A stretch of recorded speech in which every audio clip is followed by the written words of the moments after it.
Hola, hola, ¿cómo les va? Bienvenidos. Hoy un programa que ustedes no se pueden perder. ¿Nos acompañan?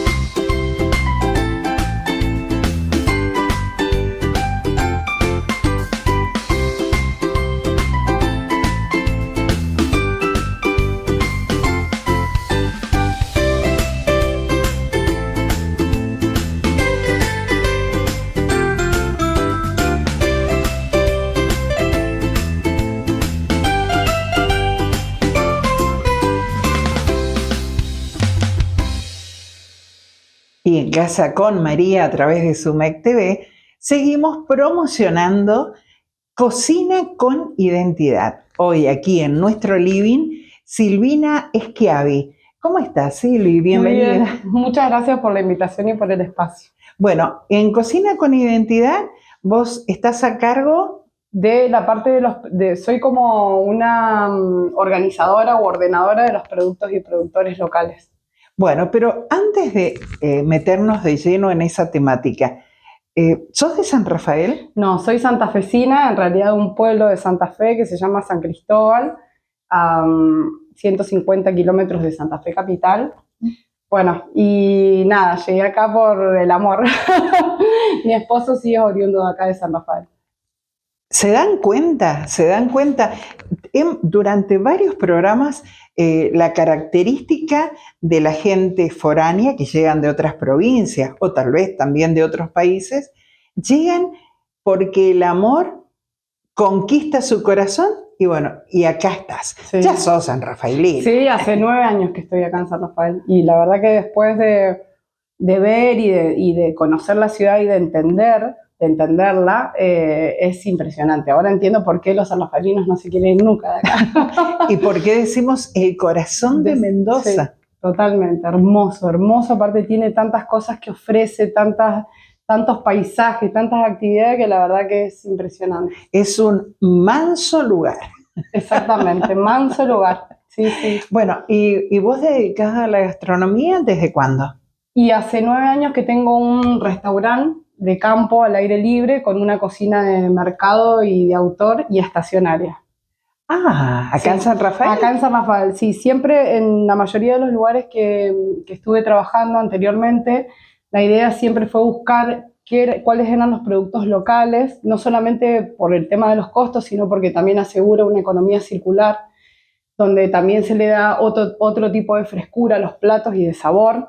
Entonces, bueno, siempre fue una búsqueda constante. Hace 9 años que trabajo con un productor de azafrán, con productores de aromáticas. Hoy tenemos un mundo más allá del vino y más allá de la oliva, que es impresionante. Los productores cada vez están más contagiados de producir. Hay toda una movida gastronómica en el cual hoy tenemos quinoa, tenemos... ¿Aquí en San Rafael? Acá en San Rafael tenemos una productora de quinoa. Pero muy bien, qué espectáculo. Sí, la verdad que sí. Quinoa, azafrán, pimentón dulce, tenemos huerta orgánica, muchas variedades. Hay una señora que se llama Catalina Merenda que tiene toda una huerta agroecológica impresionante, con una granja sublime donde ella tiene huevos caseros, donde tiene todas las aromáticas, donde tiene pimiento, zapallo. Conozco a toda la familia Merenda desde impresionante, la infancia. sí, impresionante lo que hace. También tenemos criaderos de tilapia. Tilapia es un pescado muy blanco, riquísimo, muy suave. Bueno, hoy hay productores de tilapia, hay productores infinitos de hongos boutique. Sí, también hay... Todo esto tenemos en San Rafael. Todo esto tenemos acá en San Rafael. Me estoy enterando en este momento Sí, por vos. Sí, no, la verdad que es un trabajo bastante diario, porque todo el tiempo van apareciendo productores nuevos, siempre también con ayuda de Andrea Horlacher, que es nuestra bromatóloga del equipo y nuestra asesora en todo, nosotros vamos viendo, verificando que esos productos estén correctamente elaborados, que los productos de la tierra sean también estacionarios, todo eso vamos con ella, que es la que me guía también para hacer todas estas cosas. Es increíble cuando me nombras todas estas producciones que se hacen aquí en San Rafael, digo, bueno, Cocina con Identidad tenemos que vender San Rafael por nuestra gastronomía. Tal cual, y si sumamos productores también del sur, de todo lo que es el sur, no solamente de acá de San Rafael. Lo hablábamos. Sí, tenemos personas que producen frambuesas, tenemos gente que produce, bueno, también tenemos gente que hace quesos con las cabras, Trashumantes uno, después hay gente también que está en Malargüe, que producen todo lo que es escabeches de chivo y de cordero. Hay un montón de cosas, es un abanico infinito y gracias a la vida, a Dios, que cada vez tenemos más gente que se anima. Ahora hay un productor que nos está haciendo, que es del INTA, que produce tomates agroecológicos y a su vez nos está viendo de cómo producirnos determinadas variedades, como por ejemplo choclo andino, tomates cherry de distintos colores, germinados. Hay una línea y una gama que es lindísima. La verdad que estoy chocha de trabajar con el grupo de Cocina con Identidad. Estoy muy contenta que me hayan convocado, tanto Fernando como Ezequiel, Jorgelina y Andrea, a ser parte del equipo. Y me encanta lo que se está haciendo y me encanta cómo se trata de posicionar a San Rafael no solamente como destino de paisajes, sino también como un punto gastronómico donde la gente venga y se vaya súper contento con su experiencia. Hoy la gastronomía creo que es eso, no solamente va por el plato que se come, sino que también va por la atención, va por cómo se sienten, qué se les brinda, la información que se le da. Nosotros desde que abrimos el restaurante tratamos que la gente en San Rafael gire, que vaya a todos los lugares, salimos. ¿Dónde está tu restaurante? Vamos a vender un poquito. Nosotros estamos ubicados en Las Paredes, en la calle Ortubia, 3433, pero no estamos a la vista, sería sobre calle principal, sino que estoy en el medio de la finca. Por eso decía que mi restaurante es un restaurante de campo, la cocina la realizo yo, soy la encargada de producir los platos. Es de mercado porque utilizo muchos productores locales y a su vez es estacionaria porque por estación voy cambiando la carta. Ah, pero muy bien. Sí, la verdad que sí, logra mucha frescura en los platos, logra un sabor totalmente distinto. Vamos a tener que ir. Obviamente que están más que invitados para que vayan a vivir la experiencia.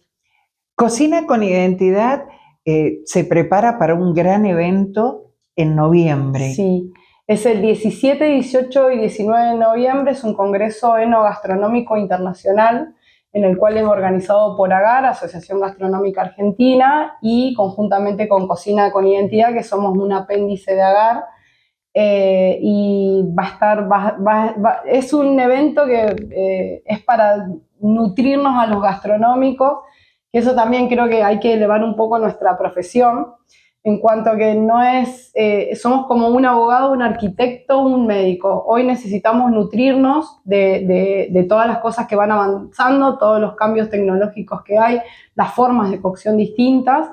Después, si lo usamos o no lo usamos, es otro tema, pero el hecho de nutrirse todo el tiempo y que nos vean hoy como lo que somos. Somos médicos de tu plato. Sí, ¿no? Nosotros somos los que servimos, los que preparamos y somos los que tenemos que tener todo el cuidado del mundo a la hora de elaborarlo. Entonces eso también merecemos un respeto y merecemos que se nos reconozcan como una profesión, la gastronomía, y no como sea de oficio o no, ¿no? Necesitamos que se nos reconozca como lo que somos. Escuchándote, veo lo apasionada que sos en la gastronomía. Sí, yo soy una fanática. Me encanta mi trabajo, puedo estar días enteros en mi laboratorio, en mi cocina. Me gusta ver la cara de felicidad de la gente cuando prueba el plato y se van chochos porque es como que una caricia al alma, una caricia al corazón. Yo la gastronomía la arrastro de mi casa, mis padres son muy cocineros, por más que no se dediquen a esto, pero Ahí nació la ahí pasión. nació la pasión porque son muy exigentes con las calidades. Eso es un puntapié en mi negocio y en mi vida. Si no coincide, si es jamón, no va fiambre, no va otra cosa. Entonces, bueno, nace ahí. Después, si bien me dediqué a la abogacía, nada que ver. Mira. Pero bueno, es algo que... Una abogada cocinera. Sí.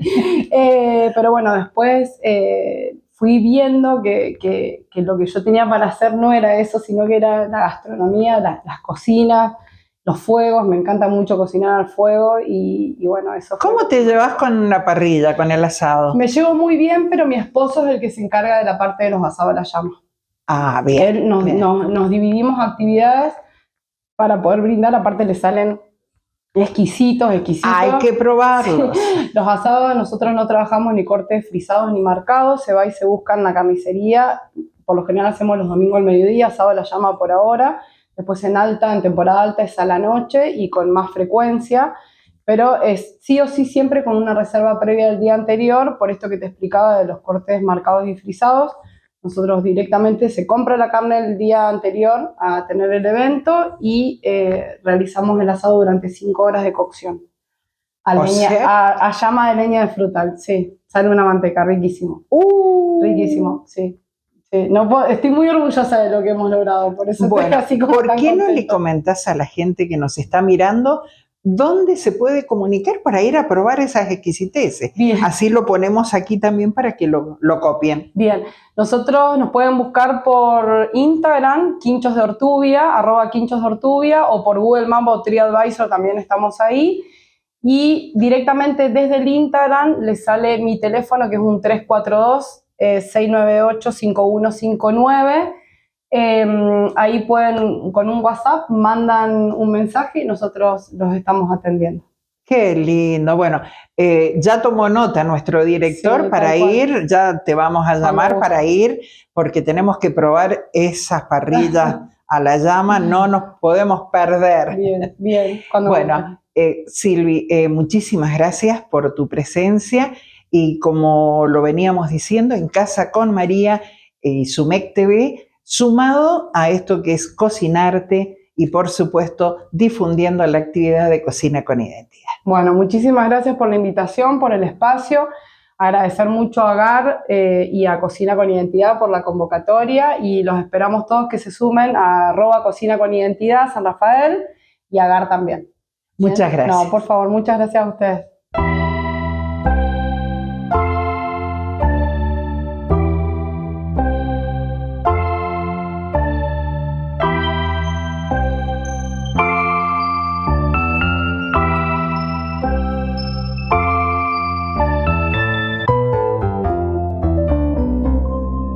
Bienvenida, Claudia, ¿cómo estás?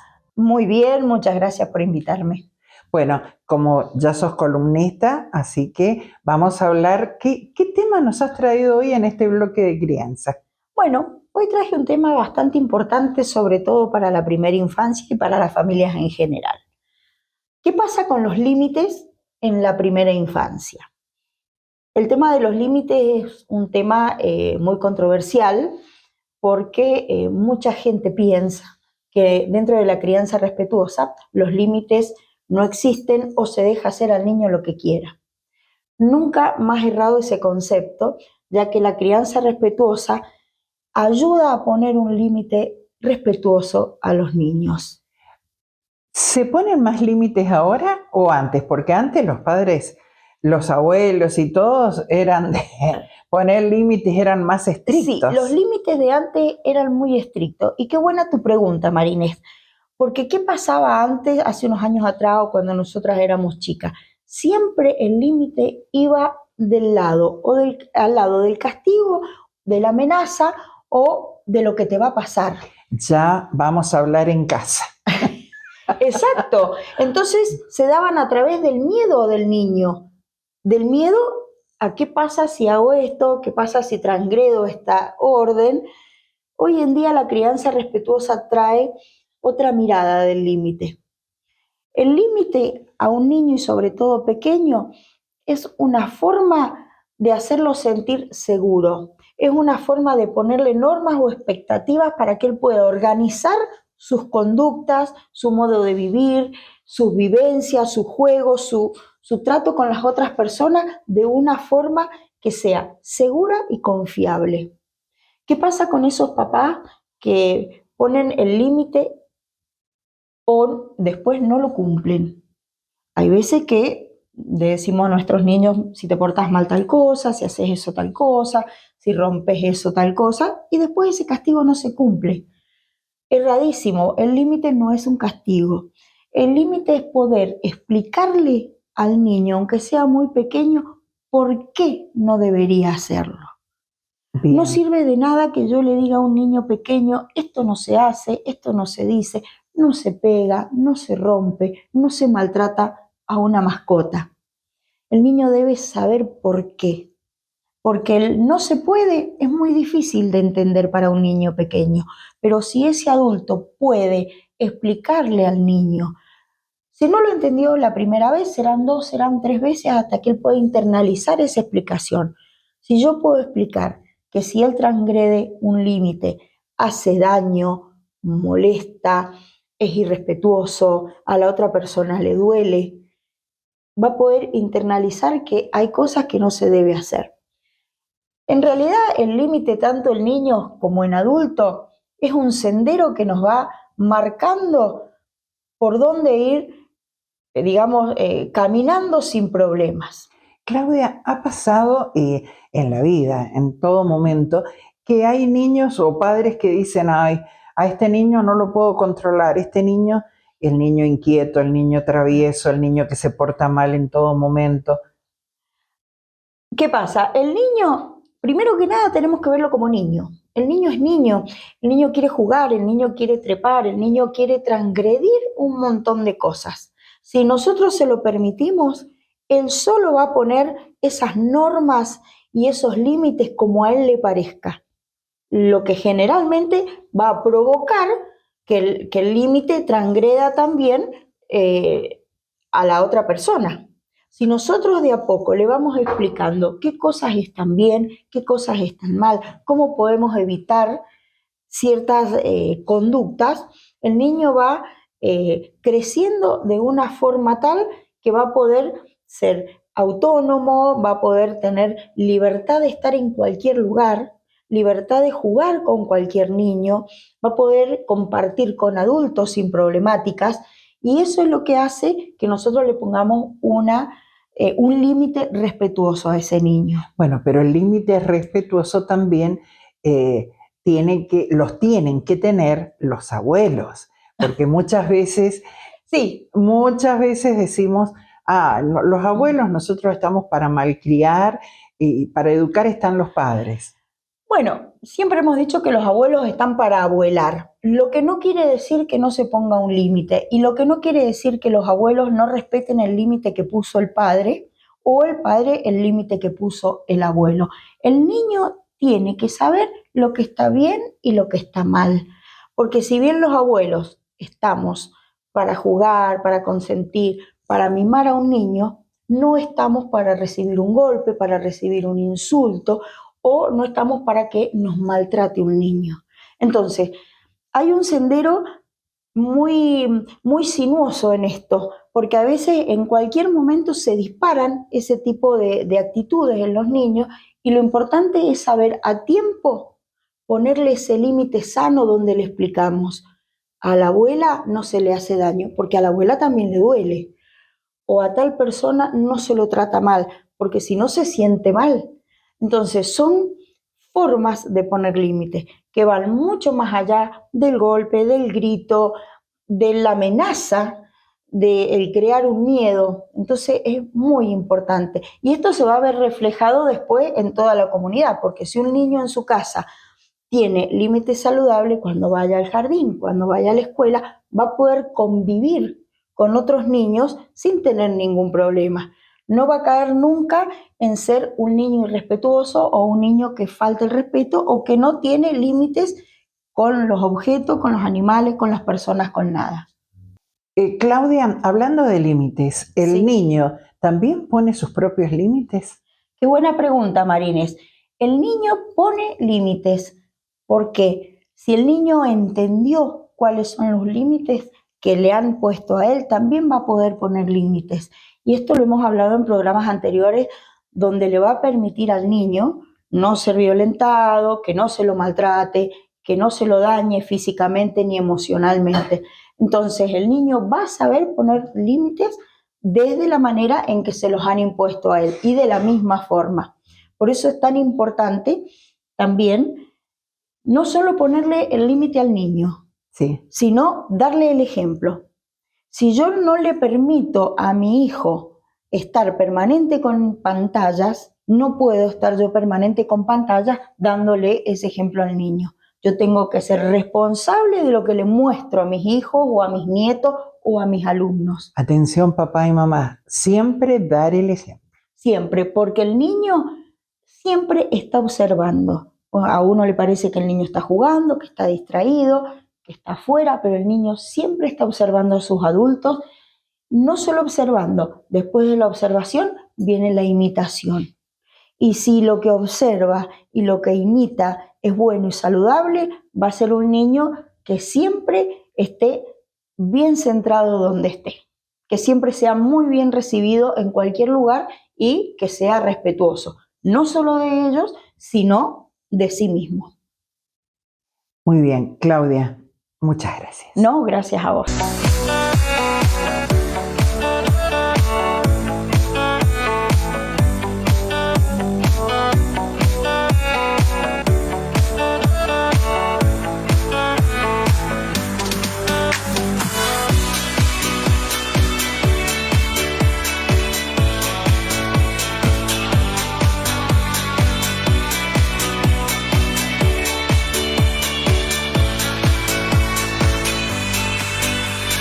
Es un placer recibirla nuevamente aquí en nuestro living a Juliana Gerlero, Educación Vial. ¿Cómo estás, Juli? Bienvenida. ¿Todo bien? ¿Vos? Bien, muy bien. Ya respirando que ya se acerca la primavera. Ya. Sí. Hoy me he venido bien primaveral.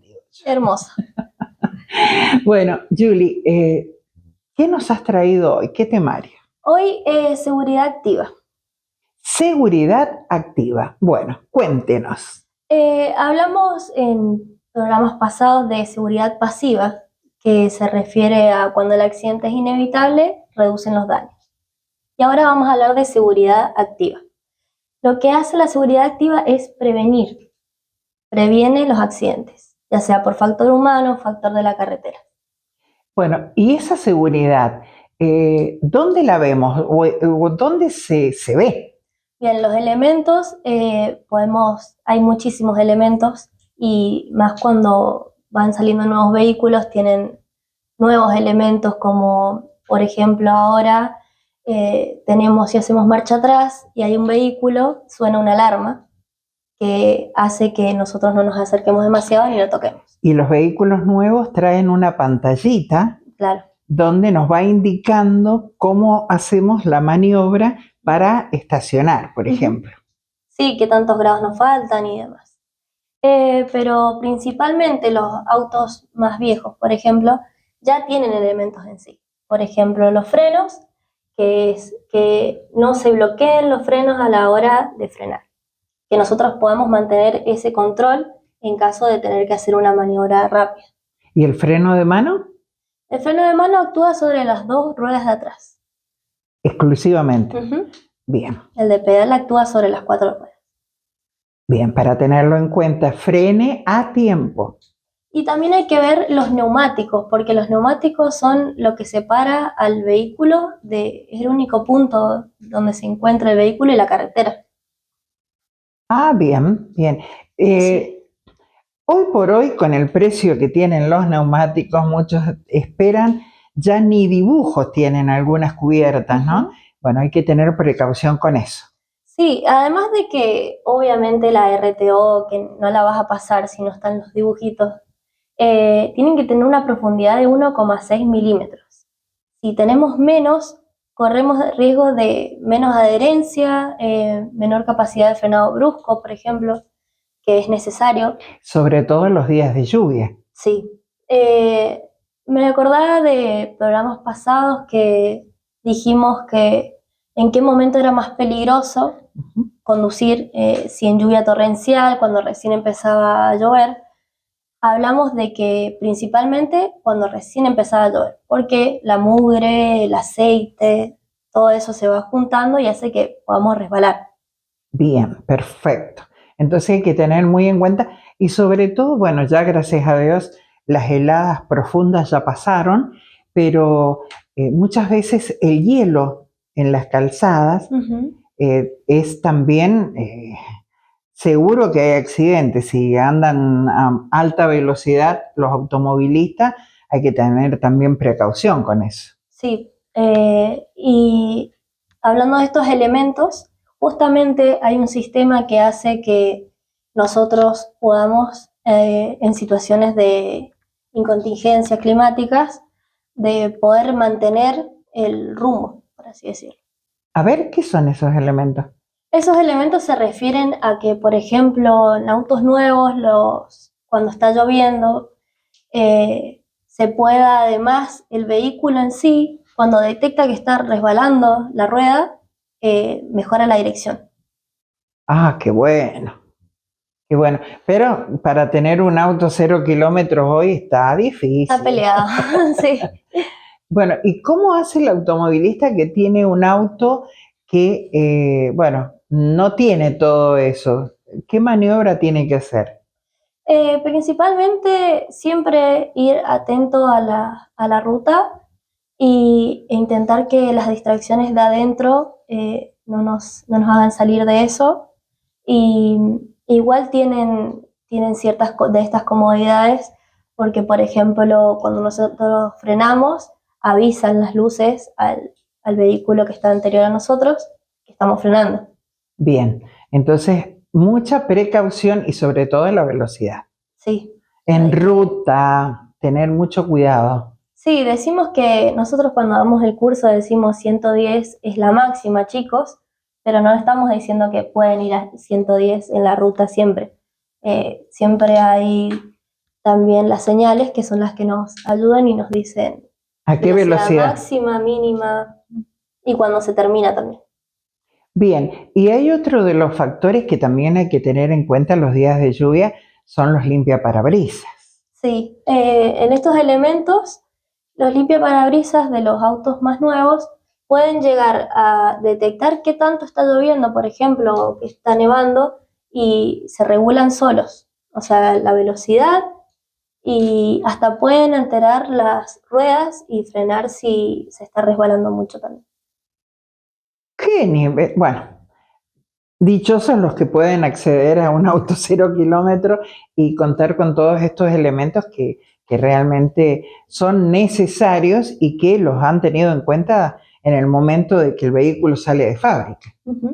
Sí, totalmente. ¿Y qué otros factores debemos tener? Ya vos hiciste referencia al tema de los frenos, el tema de los cuidados que debemos tener y, y bueno, hay otros factores. ¿Cuáles, por ejemplo? Factores a la hora de manejar, como somos humanos, hay muchísimos. Todos los ambientales también nos afectan a nosotros, afectan al vehículo. Obviamente si está lloviendo, por ejemplo. Pero bueno, la cosa es, cuando yo me subo al vehículo, yo tengo que pensar que voy a manejar yo, pero voy a afectar mi vida y la de los demás. No solamente los que van de acompañantes, sino a las personas que podamos llegar a encontrarnos en nuestro tránsito. Claro. Bueno, todo para tener muy en cuenta que son factores que nos cuidan y a su vez nosotros cuidamos. Esto está también en el momento de que ustedes les enseñan a sus alumnos para obtener la licencia de conducir. Sí, es completamente necesario saber de seguridad, ya sea del vehículo, activa o pasiva, porque nos cuida a nosotros, como vos bien decías, y cuida a los demás, porque, por ejemplo, hay gente que choca y termina hasta adentro de una casa.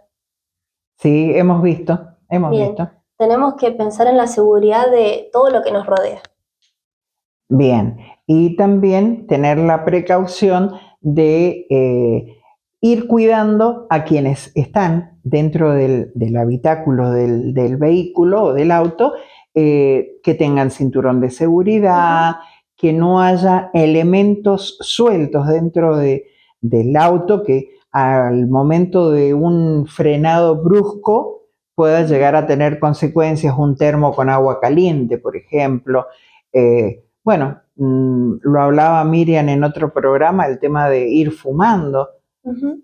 Bueno, todos esos son factores también que hablan de la seguridad. Sí, hasta un mismo celular que dejemos arriba cuando estamos manejando, no lo estamos viendo los mensajes, pero pueden ser proyectiles a la hora de un accidente, por ejemplo. Multiplica su peso y la velocidad a la hora de un choque. Bueno, factores de seguridad activa hoy también aquí en Casa con María. Julie, muchísimas gracias, Gracias a como vos, María. siempre. Y hoy con una invitada, yo digo, de lujo, porque es amiga, es hacedora cultural y tiene una historia riquísima que seguramente si la tiene que contar de principio a fin, tendríamos varios programas por delante. Estoy hablando de Lilian del Carmen Cladera. ¿Le suena el nombre? ¿Cómo estás, Lilian? Hola Mari, que gracias por invitarme. No, Qué pero presentación, Dios mío. Lilian del Carmen Cladera, ¿por qué no le contás a nuestra audiencia quién es Lilian? Tu amiga Aparte. y la amiga del Juanjo. Bueno, soy una persona que me he dedicado toda mi vida a lo cultural, al arte, a la música, a la poesía. Nací en una casa donde no se respiraba ni se hablaba de otra cosa. A los 3 años aprendí a tocar la guitarra sola, de verlo a mi papá. 3 años. 3 años, Cuando no tenía habla- ni fuerza en los deditos. Cuando habla de su papá, habla de Chacho Santa Cruz, Pedro Cladera. Sí, orgullosamente hija de él y de Carmen Tapia, su esposa. Única Real- hija. Única hija, sí. Si no aparecieron hermanos por la ruta. Es que la música y la cultura no les daba tiempo para más. No. Y en mi casa era todo así. Yo siempre lo digo, es más, en el libro lo cuento. Para mí, la casa, el techo, la escuela, el alimento, todo me lo dio la guitarra y la garganta de mi papá. Entonces, siento que fue, digamos que como una historia cerrada en 3 partes. Una mi padre, otra mi madre y yo como apéndice de eso. Bueno, tengo el orgullo de decir que mi primera mamadera, absolutamente todo lo que me lo dieron en base a la música, al canto y a la guitarra de ese papá maravilloso, de esos papás maravillosos que tuve. Ahí los tenés. Este es un hijo tuyo. Sí, ese es mi libro. La intención cuando hice ese libro no fue lucrar con el libro, porque la verdad que he regalado más ejemplares de los que he podido vender. Me metí en este emprendimiento de dar a conocer la vida de mis padres, de los dos, porque mi papá no hubiera existido si no hubiera estado esa mujer grandiosa. Detrás de un gran hombre existe una gran mujer. Eso dicen. Bueno, en el caso de mi familia fue así. Y yo quería yo soy grande y soy única hija. Y pienso, los amigos de mi papá, la gente generacionalmente acorde a él, se están yendo todos. Y no va a quedar, porque hasta ese momento era todo testimonio oral. No hay nada escrito, no hay nada que cuente cómo fue la vida de mi papá, que reconozco que ha sido para San Rafael un prócer cultural. Un baluarte de la cultura local. Sí, sí. Y trascendió todos los límites porque fue un artista nacional e internacional. Sus discos se han editado en todo el mundo y la gente no sabe eso. Y yo necesito que el pueblo, más allá, que me trascienda el libro, que el pueblo sepa quién es, quién fue ese Chacho del que todos hablan y que, bueno, hay un teatro griego que lleva su nombre, hay un auditorio en la radio, en LB4, hay una callecita que lleva su nombre y mucha gente se va a preguntar quién es, de dónde salió, qué hacía, porque son muchos años. Muchos. Y necesito que eso quede plasmado en ese libro. Así que bueno, con un gran sacrificio hice una tirada mínima, pero mi intención era que estuvieran todos los colegios, bibliotecas, y fui a pedir ayuda a la municipalidad. Y me la dio el entonces intendente Emir Félix. Y me dijo, ¿qué querés con el libro? Y quiero esto. Bueno, la municipalidad te va a ayudar.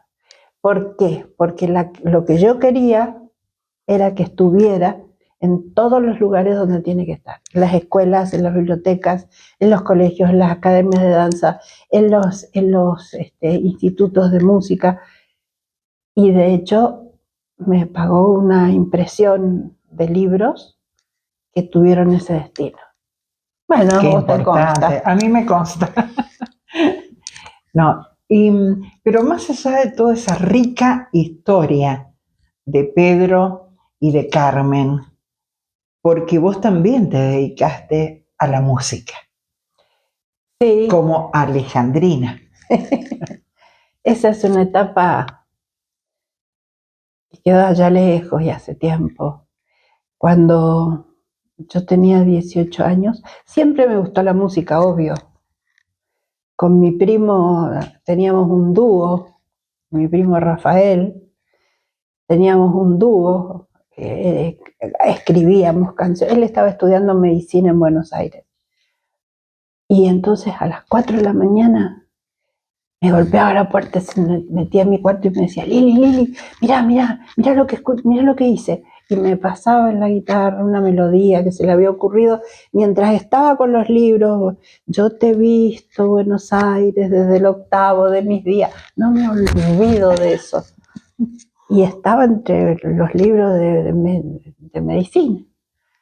Así que bueno, yo lo escuchaba. Y yo, ay, Rafa. Y entonces mirá el estribillo así. Y capaz que a las 4 de la mañana nos poníamos a componer, cosa que era habitual.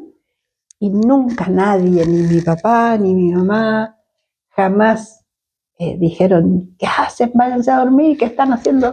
Nunca. Al contrario, se venían y capaz que nos cebaban mate o se metían en la línea melódica y decían, ay, mira acá, qué bonito, ¿no te gusta, Rafaelito? Esa era mi casa. Y en eso me entusiasmé y a los 20 años decidí hacer música yo, como Alejandrina. ¿Por qué? Porque resulta que había muchas Lucianas, Elianas, y mi nombre, Lilian, no era, según el criterio del dueño de la compañía de discos, no era un nombre que le sirviera en ese Comercial. momento al mercado. Entonces me dijo, cámbiatelo. Y pensé nada más que en mi abuelita Alejandrina, que también era una cantora. Ella cantaba en los villancicos. Uy, o sea que tenés raíces musicales. Absolutamente, sí. Mi abuela Alejandrina, mi abuelo Baldomero, mi casa materna, digamos, los papás de mi madre. De parte de mi papá, no, ningún cantor. El único cantor fue él. Mira vos. Y después, con el tiempo, se prendió el Carlitos Camargo, mi primo, con su conjunto. Y un gran cantor también, mi primo. Pero siempre la música era la constante, no había otra cosa más que la música. Y bueno, justo fallece mi papá cuando yo estaba preparando el material para mi primer disco, porque yo grabé 3 discos simples que en esa época se usaba. Ah, muy bien. Y los ponían en las novelas, era otra historia. Pero no me gustaba esa música, a mí me gustaba el folclore. Entonces decidí que yo tenía que cantar folclore. Y desistí, me había puesto productor, los arreglos de mis discos los hizo el Pepe Carli, gente muy grosa de la música que apostaban realmente a lo que yo pudiera llegar a hacer como cantante. Pero no era lo que a mí me gustaba. Entonces decidimos hacer folclore. Mi papá las babas, ni te cuento, porque jamás me dijeron que yo tenía que hacer tal o cual cosa. Siempre dispuse yo, como única Él hija. no te dijo, el consentiva. estilo musical tiene que ser este. No, nunca. Al contrario, me dejaban volar. Y falleció mi papá, yo tenía el disco ya, tenía que entrar a la sala a grabar, y me pasó algo inexplicable, no pude seguir, no pude seguir. La historia de la cantante se terminó ahí. Y al poquito tiempo me proponen, yo ya tenía 21 años, era 22, yo tenía que hacer algo además de ser hija única. Y me proponen trabajar en una productora de televisión, cosa que acepté gustosa porque los dueños eran unos amigos míos y mendocinos, ellos. Y bueno, empecé ahí a producir programas de televisión sobre folclore y sobre rock. Eran mis grandes emprendimientos. Y al poquito tiempo me ofrecen de una empresa de productores de espectáculos de Buenos Aires muy conocidos, Guillem Pollini, que habían tomado una chica que se las había, mira, si yo cuento esa historia es increíble, habían tomado una chica nueva, se la habían dado en el sello discográfico Polygram en esa época, ya no existe más, y había que hacerle una campaña de prensa porque, bueno, había que imponerla en el mercado. Mostrarla. Esa chica era Teresa Parodi. Ahí arrancó mi carrera como agente de prensa, no, primero como jefa de prensa. Ajá. Y después con el correr del tiempo, bueno, la relación y la amistad con Teresa fue creciendo y la confianza de ella en mí y la admiración mía hacia ella por todo lo que significaba socialmente. Ella era la voz de los que no tenían voz. Bueno, estaba fascinada y estuve 12 años trabajando para Teresa, hasta que, bueno, nos separamos los caminos porque ella decidió tomar ciertos caminos que a mí no me gustaban. Y bueno, teníamos una relación muy de hermanas, te diría. Entonces le dije, no, esto a mí no me conviene, me parece que vos tenés que... Y mirábamos para distintos lugares, y ella era la artista.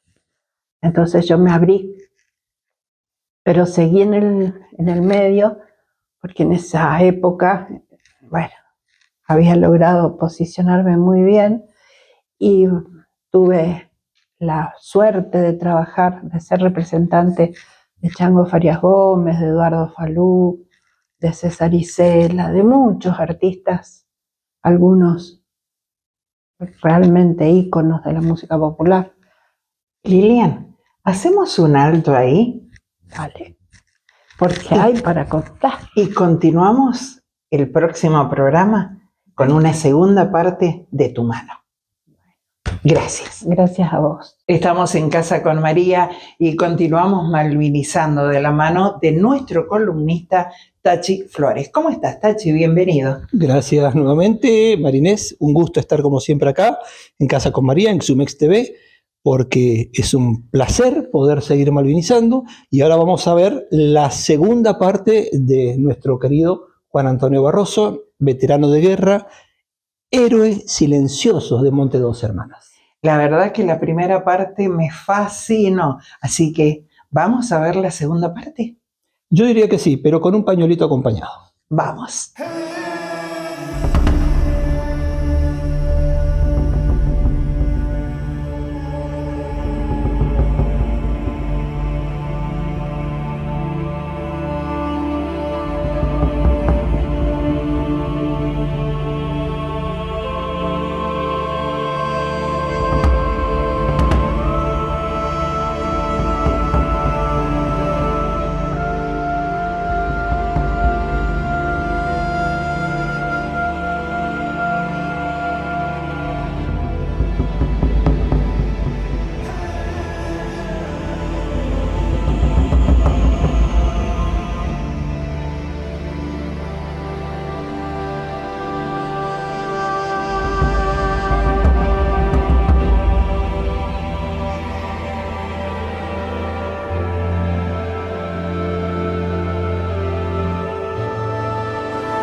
Bueno, vamos a continuar con esta riquísima historia, pero historia de la real, ¿no es cierto? No la de que te tengas que remitir a un libro. Lo tenemos acá, de cuerpo y alma. Juan Antonio Barroso, veterano de guerra de Malvinas, el héroe silencioso de Monte Dos Hermanas.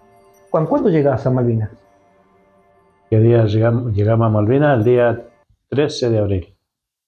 13 de abril. Y ahí se mantienen en Puerto Argentino ustedes. Apenas llegamos, hicimos una caminata de 4 o 5 kilómetros hasta un búnker. Y como es que había abandonado hacia la orilla de la bahía, y estuvimos ahí 2 días casi, se puede decir. Hicimos un bivac, hicimos unas carpas ahí, y allá al otro día nos movilizaron hasta Puerto Argentino. Ahí en Puerto Argentino hicimos otro bivac atrás de Puerto Argentino, que era el pueblo, era chiquito el pueblito de las islas. Así que ahí estuvimos como 2 o 3 días más también. Esa noche que nos instalamos ahí en la tarde, una lluvia, bueno, para nosotros era insoportable el frío, el barro, el fango, lo que era eso, y ya... Y a eso hay que sumarle que, para la gente que no conoce, ¿no es cierto?, en ese vivac, las carpas que dice Juan, no son carpas como las que uno está acostumbrado de camping, es una lona a 2 aguas, con determinados palos, se ancla en la tierra y el piso es la tierra propiamente dicha, en el mejor de los casos, porque si no es nieve. Sí, después le voy a dejar una foto para que las vean, lo que son vean las carpas.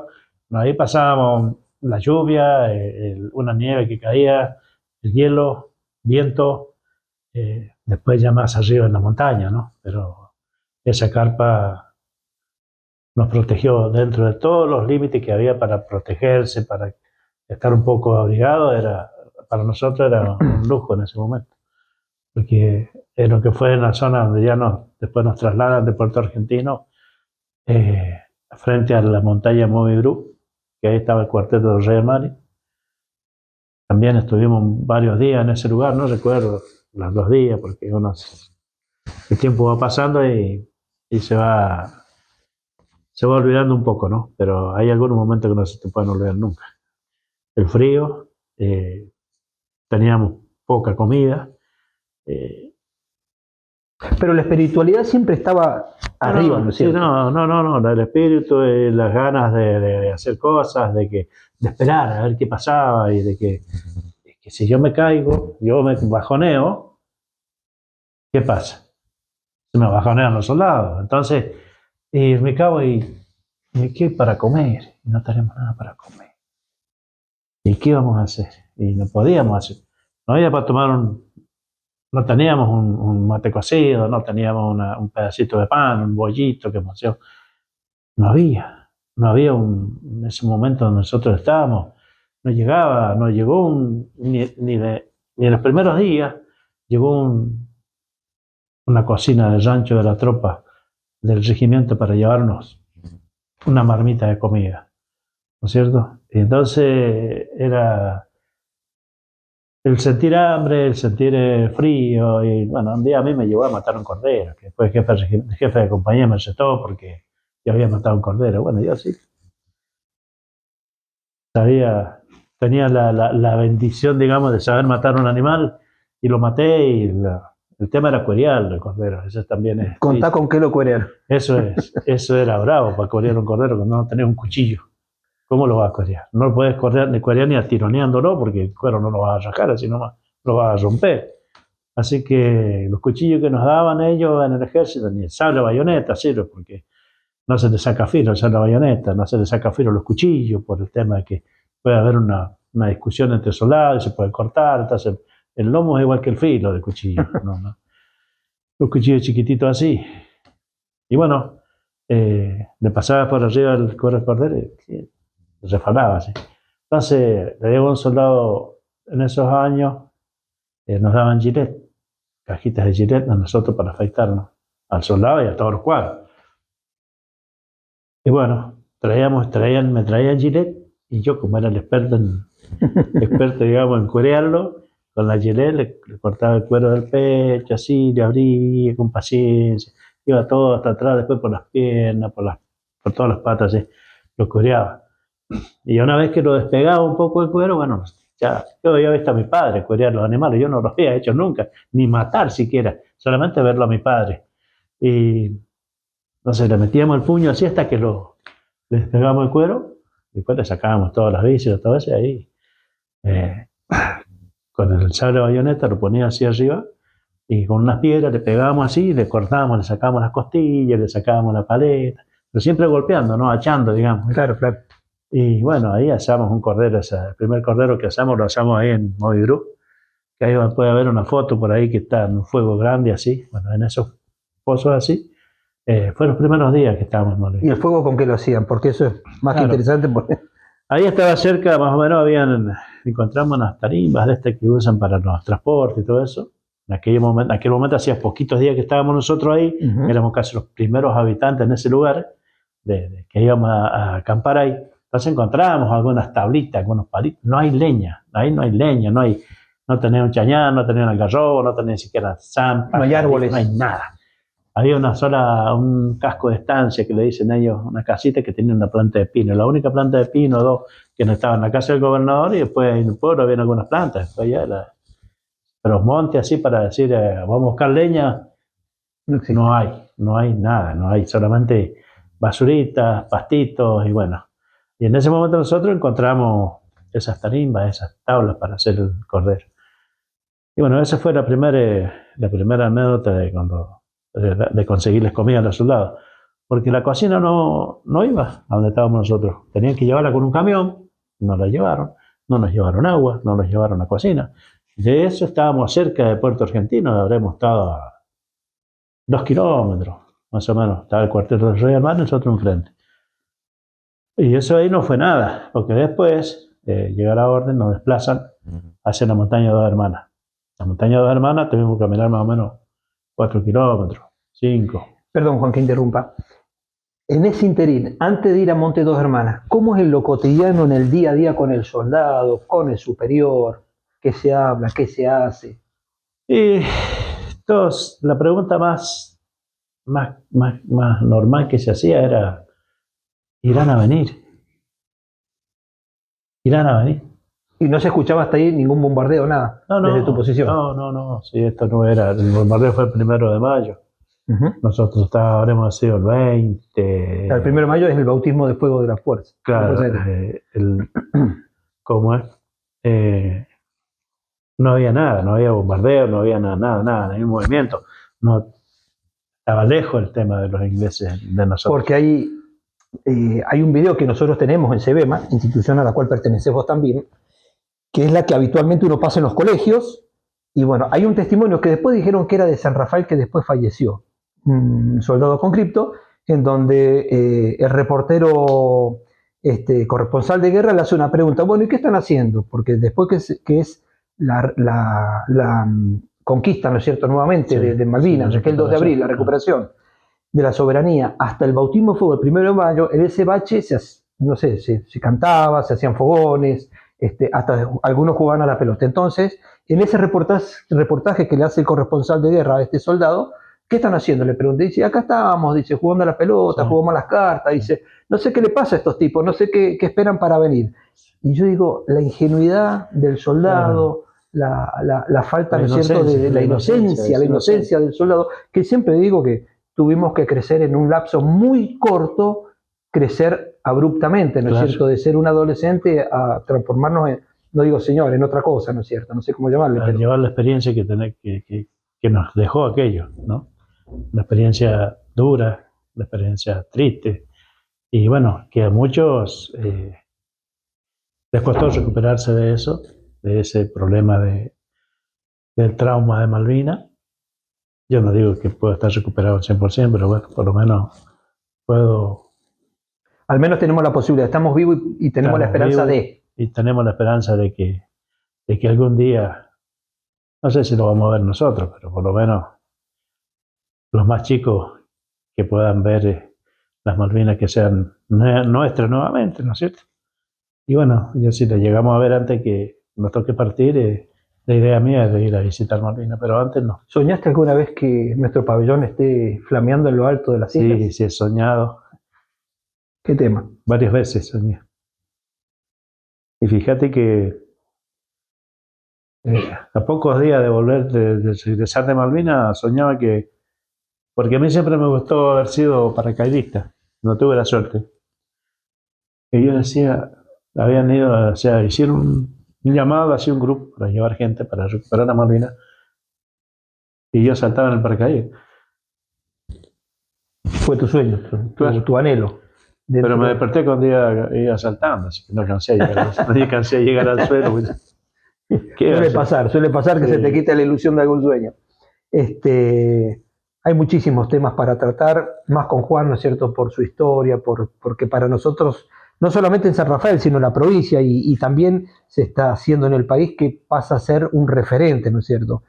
Juan ha sido entrevistado por los mejores canales de San Rafael, del país, ha sido entrevistado cuando en una oportunidad estábamos en el bache humanístico, y se lo había invitado a uno de los corresponsales de guerra, uno de los pocos corresponsales de guerra argentinos, Nicolás Cansanseu, y me acerco y yo le digo, Nicolás, mira, ahí está Juan Barroso, fíjate la historia de él, para que escuche, él ha escuchado cada testimonio. Bueno, fue y estuvo charlando con Juan, y bueno, no pasó mucho tiempo para que te invite y te entreviste en Buenos Aires. Contanos un poquito acerca de eso. Claro, estábamos en el bachi y Nicolás Cansanseu había venido a dar una charla, como era, bueno, a dar una charla, una persona importante que se llama Malvinas. Y me dice, le voy a dar lugar al veterano de guerra, dice el cabo Primero Barroso, que comente su historia, que comente su experiencia en Malvinas. Claro, y Nicolás traía un paquete bastante importante para transmitirle al público, estaba lleno. ¿Sí? Bueno, yo empecé a contar mi historia, que yo me tocó entrar en combate, ¿cómo es? Me enfrenté a los ingleses el día 12 de junio con un mortero y ya empecé a contar todo. Entonces, después, bueno, termino yo de dar la charla esa y le toca a Nicolás, lo invitan a Nicolás Cansanseu, ¿no es cierto? Y dice Nicolás, no sé si eso vos te lo recordás, Dice Nicolás, a mí se me van a disculpar, dice, pero yo, dice, a mí Juan, dice, me dejó sin palabras, dice. Miren que habrá escuchado Nicolás Cansancé un testimonio porque ha sido uno de los referentes de todos los veteranos como corresponsal de guerra, ¿no? Dice, me dejó sin palabras. Me sacó todo lo que yo traía preparado, dice, para contárselo a ustedes. Pero él, qué mejor que él, dice, que estuvo en ese momento ahí, en ese lugar, que comente lo que él vivió y lo que él hizo. Así que yo, dice, bueno, esa parte de Juan, dice, la voy a dejar, dice, y me voy a dedicar, dice, a contar lo que fue la Fuerza Aérea. Entonces, claro, yo le tapé el programa de hacer todo lo que él tenía para contar. No tenía para contar lo mío porque no me conocía. Nicolás Cansancé no me conocía. No se esperaba de tu historia, ¿no? Claro, no conocían mi historia. Muchos no conocieron mi historia, no la conocieron ni mis propios jefes del regimiento se enteraron, supieron en ese momento de lo que yo había hecho arriba en la montaña. Entonces, años después, yo llevé muchos años esa acción de combate guardada, nunca la conté, nunca dije, y ni nunca digo dónde estoy por ahí, no, porque yo soy veterano de guerra, a nadie le importa si soy veterano de guerra, para mí, ¿no? Digo, no tengo por qué decir, no, sí, yo soy veterano de guerra, no me gusta. Si se entera, no me dicen, ¿usted es veterano de guerra? Sí, señor. Ese soy yo. Sí. Vamos a contar enseguida tu historia, Juanito. Te vamos a dar un respirito también porque no solamente se le llena el ojo de lágrimas él sabiendo su historia, ¿no es cierto? Su cruel historia y su silencio durante tantos años. Final para nuestro encuentro de hoy. Nos reencontramos el jueves, Día del Maestro, como siempre, a través de SUMEC TV.